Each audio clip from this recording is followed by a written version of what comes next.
This is a lighted house number sign. It's got 4 bulbs in there. Only 2 of them are working. But looks like the number plaque could be removed with a little effort or easily covered over. Nice metal construction. This was a box lot item from the auction. Just a couple of bucks into it.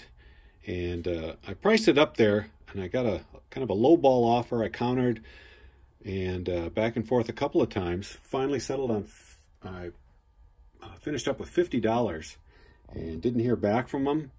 And then a week later, they sent me an offer of $50, so I accepted it.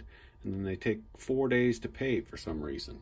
But this is a vintage 1980s game of Risk.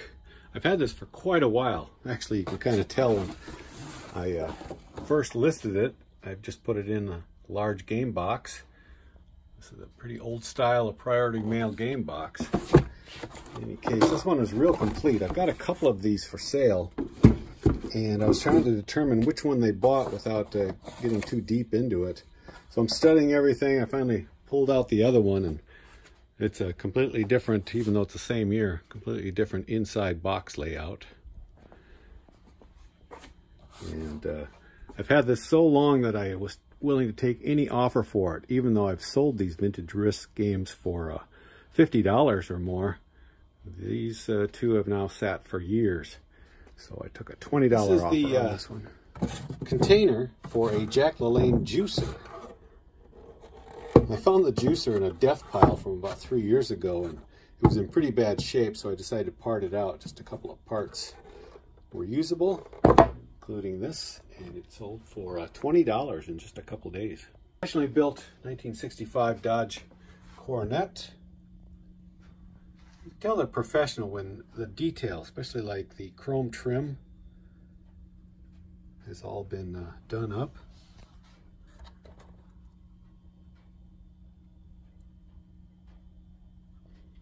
I priced this quite high at about $170, but that was last fall.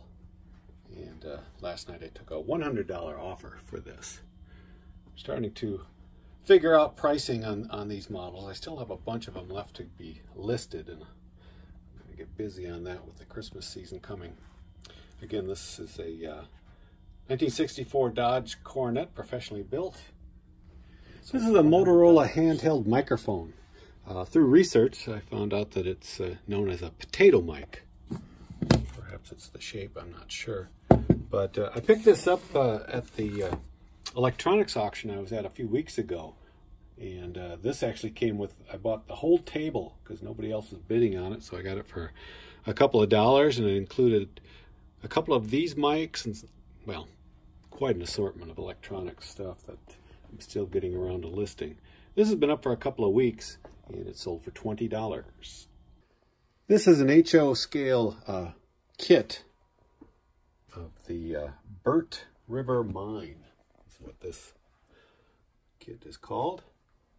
And this little train kit sold for $30. I found this Smoking Donkey cigarette dispenser at a farm auction. It was just part of a box lot, so I don't really have any money into it. From a previous auction, I had some packs of Cigarillo cigarettes, so I put those in here. And the thing works. Kind of cute. A butt from an ass. That's actually what I put in the title of this listing, and it sold for 30 bucks. And cartridge holder for a dual turntable, dual brand turntable. This fits on the end of the tone arm like this, and it's proprietary to just the dual turntables. A couple different models, and it has a Pickering cartridge on it. Actually a pretty good cartridge. And I priced this at $80. And after a couple of questions from the potential buyer, he bought it this morning. Another parts bin sale. This is a Ford automatic transmission dipstick for a C4 automatic transmission. And this sold for 20 bucks. This is a garage sale find over the summer, Indiana grain division of the Farm Bureau Co-op.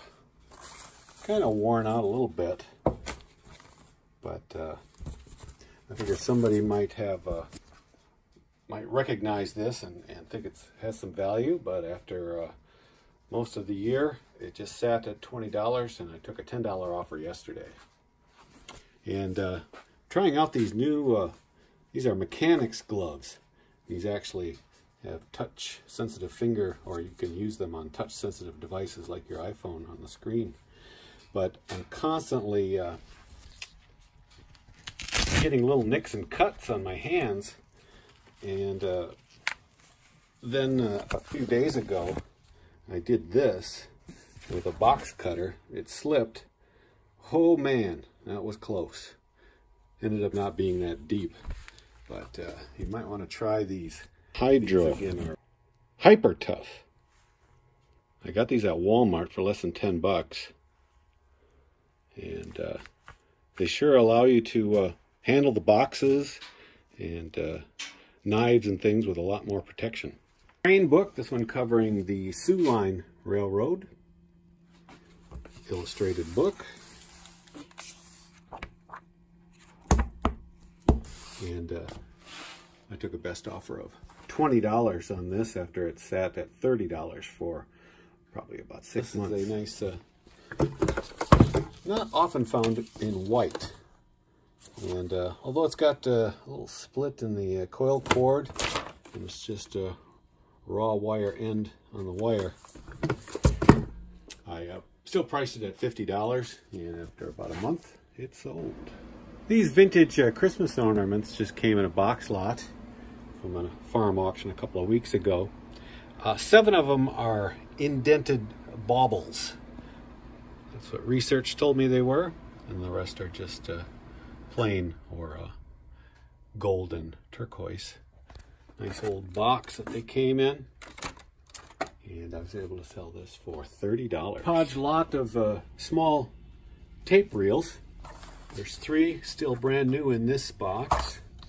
These are the living letters. There's 3 of those. And a couple of loose ones here. And could be some interesting things on here. I didn't bother to listen to them. Saxon jazz, nothing better.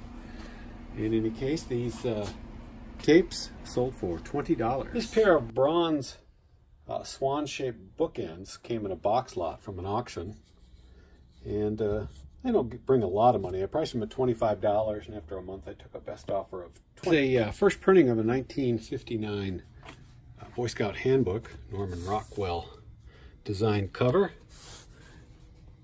Got some writing in it from the previous owner, but still in pretty good shape. Really fun to look through these, especially the old advertisements. And I took a best offer of $10 for this. This is a well-known device from the 50s called a Relaxicizer. It's funny, I was just rewatching an episode of Mad Men where Peggy was given an assignment to take it home and try. It's very funny. And then I remembered that eBay took this down.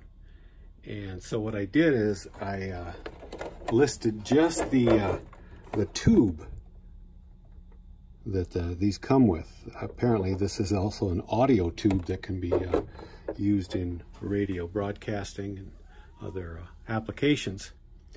And I just kind of forgot about it. And all of a sudden the whole thing sold on Bonanza, where it wasn't taken down.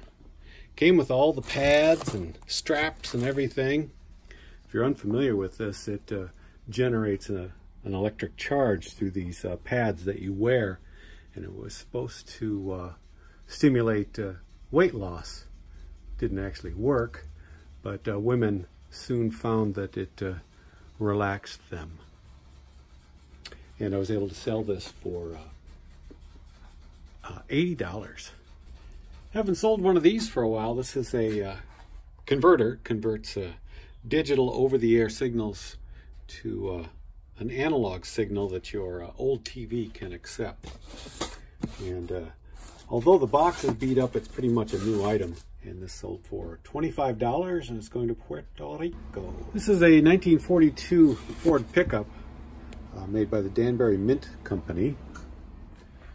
I put this up quite a while ago for $90, which maybe is a little bit high. And today I took a $50 offer for it. This is a door sill for a Ford Mustang. And I knew these, I sold a number of these so far for 20 bucks a piece, and I knew these would sell because the main problem with these is the wear and tear that occurs because they're you know, right under the door where your feet are always crossing over, and these mounting holes will sometimes just get obliterated. And since these were all good on all the ones I've sold, they've sold pretty quickly. Again, this sold for $20.